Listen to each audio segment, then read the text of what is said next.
Well, we've been hiring employees new to Canada since approximately 2013, starting with workers from the Philippines and then on into Mexico. In addition, students from CBU, international students as well. And we've had generally excellent experience with the workers that we brought in. Well, when they get here, we have the bus pick them up at the airport, for example, if they're flying in, or if they're coming from CBU, we generally would pick them up, take them here. They have their accommodations that are well looked after. Accommodations are excellent. They integrate with the local workers generally, and we've been a lot of the same workers coming back year after year. So now they're almost like locals, and they have the support of us. We have, you know, medical coverage for them.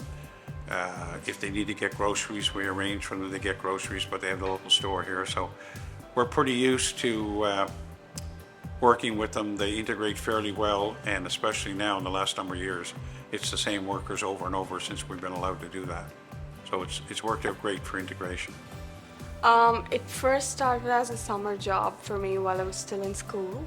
After that, this job just felt like it's a perfect match for my skills and passion. Settling in was actually a bit of an adventure because there was a lot to learn about the processes and people, but everyone here has made it so easy for me and made me feel very welcomed. It made the transition very smooth.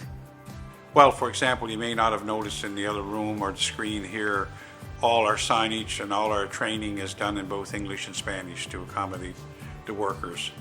And they're included as part of the group. They're in the night shift on the cleaning crew, they're in the daily production crew, they're in our lobster pound. And any questions they would have or any concerns, we would deal with them as well, because sometimes being far from home, they could have family emergencies.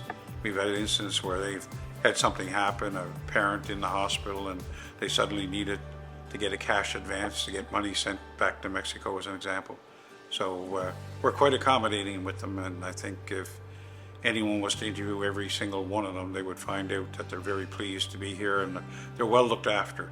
And we treat everybody the same, whether they're a local worker or they're a temporary foreign worker. They're all paid the same, they're all treated the same as well. They're doing a wonderful job. I think they just have to continue sharing their warmth and friendliness. Like I said, Cape Bretoners are known for their friendliness.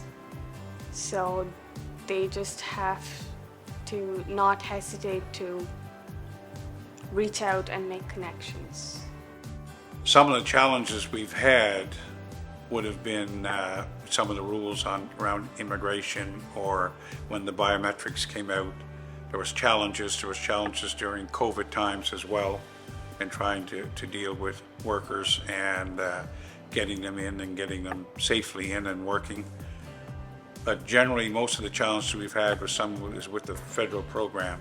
For example, our temporary foreign worker, the LMIA, it's an ongoing process every year. It's very expensive. It's a $1,000 application fee per worker. So there's financial challenges with it. And on average, if we had 30 workers, we've put out $150,000 before they work 1 hour. So there's a lot of financial challenges as well. Well, for example, when the workers first arrive, and we'll have a bus pick them up, say, at Halifax Airport. When they come here, we've already put in each one of the accommodations around $1,000 worth of groceries. So we stock up with what they're normally, what they like and what we know they eat, and the local grocery store gets in products for them especially. And so all that groceries and everything is in there and established and ready to go at no cost to the workers. So other companies may charge them for the groceries, we don't. They give them an initial startup, and then we generally will give them a couple $100 cash advance each when they arrive, which they'll repay as they work, but so that they have some cash in their pocket for the first couple of weeks.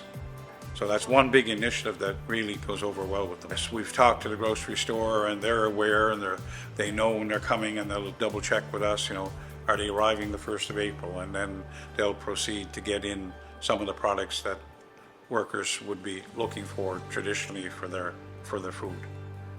Well, to be quite frank, without, we've got probably 65 to 70 people on the production floor today, and we've got 30 of those people are temporary foreign workers. There's probably 10 between Newfoundland and CBU university students, international students. So it's a major part of our workforce. So without that, we couldn't operate. We don't have enough local workers in the community. We're a small rural community. We have aging workforce. Typically our youngest workers are working at 14, 15 years of age with parental permission. Our oldest worker, I think, is 76. So we've got pretty well quite a diverse group of experienced people, young people, and they all seem to work very well together.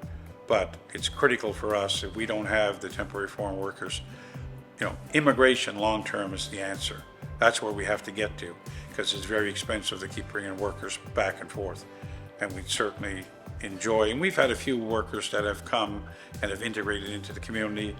We have workers that have fiancés, there's workers that are married with local workers from here. So it's slowly expanding, which is good for us and good for the community. What motivates me to stay is that I help maintain the high standards of the product that our customers expect, and I also love the people I work with. The sense of community, that everyone comes together as one. To feel included and welcomed is like finding a second home. They certainly interact a lot. They get to know each other. They have, evening sessions, or they may have a little gathering where they get together. And I think there's a great appreciation because it boosts the whole workforce up, because without the visitors, without the temporary foreign workers and the international students, the local workers would realize they just can't, they wouldn't be working here because we wouldn't have enough people to carry out production. So it's a real team effort, and they work excellent together. Well, I think they've got to take the steps like we've done. You need to sit with them, find out what their concerns are, what they're interested in, be aware of the fact they're far from home. They may need help at times, whether financial or otherwise.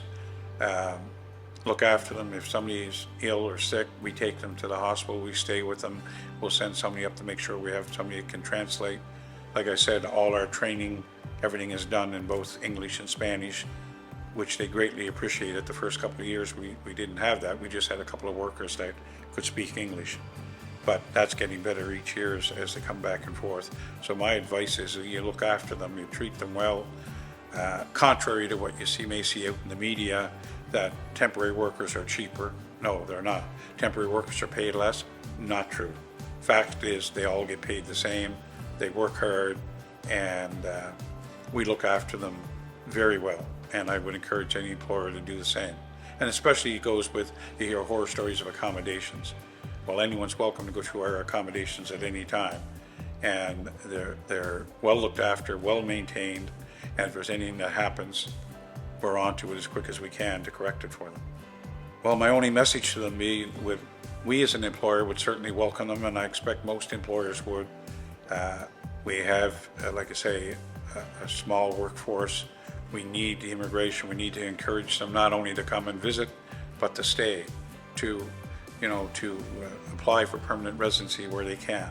And over the last 14 years or so since I've been here, we've probably had up to 10 to 12 employees that receive their permanent residency. Some are still working with us, some have moved on, but they're all within Nova Scotia.